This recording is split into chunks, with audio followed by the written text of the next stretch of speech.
This is a woman that was trafficked by her. Well, she was obliged to do prostitution in Bucharest by her husband's family, and as a consequence she was separated by her newborn baby and by her other son. And when I photographed her, she was looking through an album of pictures of her daughter that she was separated for 4 years, and she just regained the right to bring her up as her mother.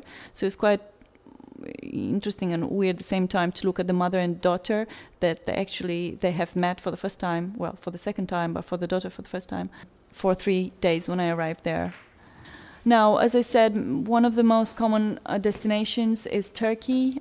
The girls who are caught doing prostitution, forced or not forced, in Istanbul, they are all put in a prison. Well, it's called prison, but it's a kind of like a center, detention center.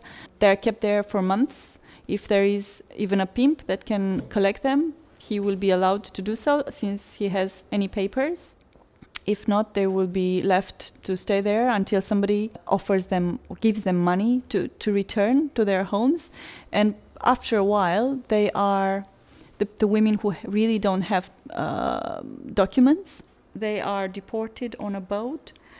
There have been more than 400 girls deported on a weekly boat, Istanbul, Odessa, simply like that. So they're just taken out of the country. Nobody cares where they go, what they do. Fortunately for them, there was an organization there waiting for them and offer them support and offer them money to travel back to their homes. Now it's not working anymore. I must say that I tried to cover the story in Istanbul. I had a difficult time, but I did the trip. I reiterated the trip that these girls were doing. The boat used to go 2 times a week, Istanbul, Odessa, and it was always, all the people working in trafficking, against trafficking, told me that they're always deported on such on this boat. Okay, here we go. This is back into the shelter. This woman actually shouted at me. She was like, "You heard my story. You heard it so many times, over and over again." She was saying, it's happening again and again and again. You know it very well. Why do you have to investigate me as well? In the end, we became friends. She was there waiting for, she didn't know what she was waiting for. As a, this is a picture, a symbolic picture for many of the women that return and then no one knows what's going to happen with them next. She was held in a bar in Czech Republic for 2 years.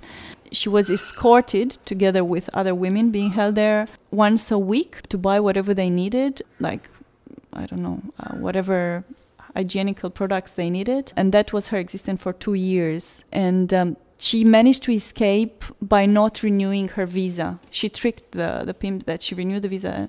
And talking about this, in Turkey, there's been cases when women were held and forced into prostitution, and they were escorted into the Home Office building, and police officers that they would recognize as their clients would stamp their passport with a new visa.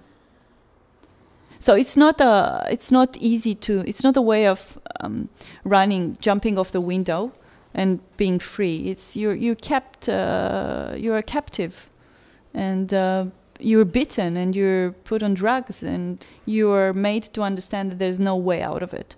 After they are told, well, I bought you for $800 or whatever I bought you for.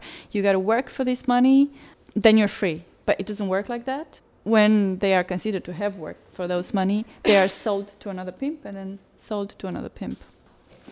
So, as I said, I was trying to look at the absence and spaces where the women are missing. Moldova has uncountable cases of reported and unreported missing women.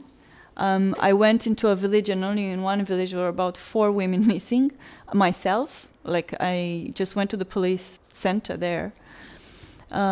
This is a photograph taken in 2006, and it was the last photograph that I took, and it was the first case of a missing girl. This is what the father was showing me, what he has got left from his daughter, who was once trafficked into Russia, and then she disappeared again. So I'm looking at the objects, and I'm looking at the spaces, which contain still a trace of the missing woman. Again, this is Dalia's place. You saw her pictures, the girl with red hair. I visited her in the next trip that I did, and this is her kitchen. The very next day, I accompanied her. We went by car to the capital of the country, where she took a train to Moscow.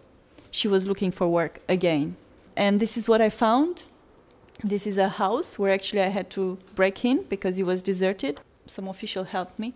And this is what I found. I found little cups and little objects and pictures on the wall, and it does contain a whole story, for me at least, of the family who was living there.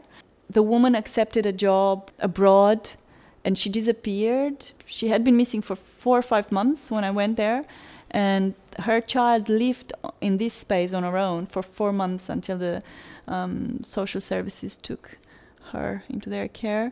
This is the bedroom of a 15-year-old girl. She disappeared for 2 months, no trace. Her family was trying very hard to find her, but no trace absolutely of her. And this is how her bedroom looked in the morning when she left for school. So I was trying to find these kind of frozen moments in time with the touch of the people who are missing, and 99% they are trafficked now. This is I call it the Russian bag. It's exactly how I found the scene there. This woman has been missing for 8 years. She only called home once, and as her mother was describing me, a white car came and took her away. It was nighttime. She only heard from her once, and she wasn't sure it was her. And this woman came back dead in a coffin just 1 month before I photographed this scene here with this Russian bag in the coffin. And again, this old woman, she was still hoping to see her daughter, who had gone missing for 7 years, and she cropped her out from a picture, and she was keeping her up there in her kitchen. She was showing me her daughter, her youngest daughter. She knew that she was dead, or she was sold in some country, as people told her, but hope was still there in her eyes. And actually it was the first time that I questioned, because she was really hoping that I'll bring her daughter back, because I came there out of a blue like that. And for her, it was a sign.